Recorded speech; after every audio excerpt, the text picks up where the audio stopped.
হঠাৎ করে স্পাইডারম্যানের সামনে একটি নীল কালারের বল এসে পড়ে এবং বলটা আসার সাথে সাথে স্পাইডারম্যান লাফ দেওয়ার আগেই ফেটে যায়। এমন সময় স্পাইডারম্যান দৌড়ে গিয়ে ছিটকে পড়ে।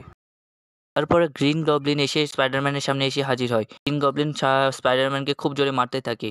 অনেকক্ষণ ধরে মার খাওয়ার পর স্পাইডারম্যান তার সামনে একটি জাল দিয়ে আটকে দেয় যাতে ও আর ওকে না মারতে পারে। কিন্তু গ্রিন গবলিন স্পাইডারম্যানের জালকে ছিঁড়ে ভিতরে ঢুকে পড়ে এবং আবার স্পাইডারম্যানকে মারতে শুরু করে।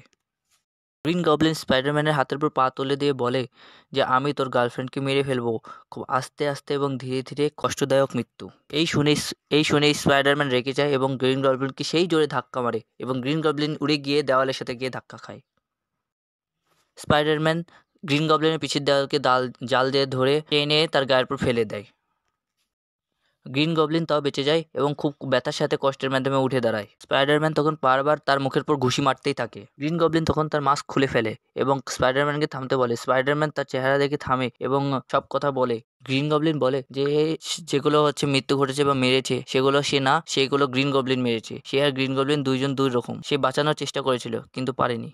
এমন সময় পেছন থেকে চাকুওয়ালা বোর্ডে উড়ে এসে স্পাইডারম্যানের পিঠে হানতে লাগে।